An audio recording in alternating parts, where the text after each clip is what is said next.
एक समय की बात है। एक राज्य में एक प्रतापी राजा राज कर रहा था।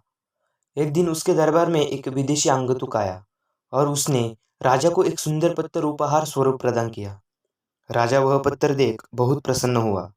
उसने उस पत्थर से भगवान विष्णु की प्रतिमा का निर्माण कर उस राज्य के मंदिर में स्थापित करने का निर्णय लिया और प्रतिमा निर्माण करने का कार्य राज्य के महामंत्री पर सौंप दिया। महामंत्री गांव के सर्वश्रेष्ठ मूर्तिकार के पास गया और उसे वह पत्थर देते हुए बोला, महाराज, मंदिर में भगवान विष्णु की प्रतिमा स्थापित करना चाहते हैं। 7 दिन के भीतर इस पत्थर से भगवान विष्णु की प्रतिमा तैयार कर राजमहल पहुंचा देना।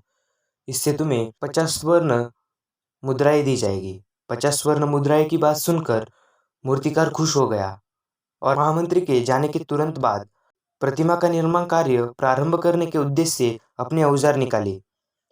अपने औजार में से उसने एक हथौड़ा लिया और पत्थर तोड़ने के लिए उस पर हथौड़े से वार करने लगा, किंतु पत्थर जहज का तह रहा। मूर्तिकार ने हथौड़े के कई वार पत्थर पर किए, किंतु पत्थर नहीं टूटा। 50 बार प्रयास करने के उपरांत मूर्तिकार ने अंतिम बार प्रयास करने के उद्देश्य से हथौड़ा उठाया, किंतु यह सोचकर हथौड़ा पर प्रहार करने के पूर्व ही उसने हाथ खींच लिया कि जब 50 बार करने पर पत्थर नहीं टूटा तो अब क्या टूटेगा। वह पत्थर लेकर वापस महामंत्री के पास गया और उसे यह कह वापस कर दिया कि इस पत्थर को तोड़ना नामुमकिन है, इसलिए इससे भगवान विष्णु की प्रतिमा नहीं बन सकती।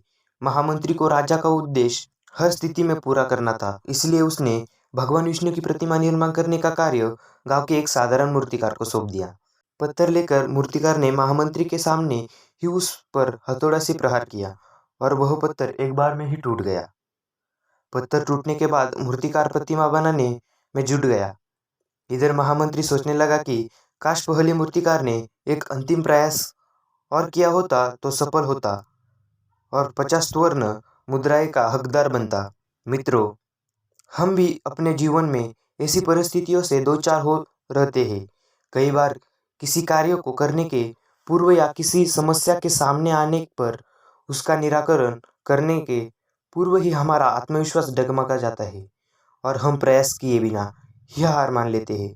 कई बार हम एक दो प्रयास में ही असफलता मिलने के आगे प्रयास करना छोड़ देते हैं, जबकि हो सकता है कि कुछ प्रयास और करने पर कार्य पूरा हो जाता है या समस्या का समाधान हो जाता है।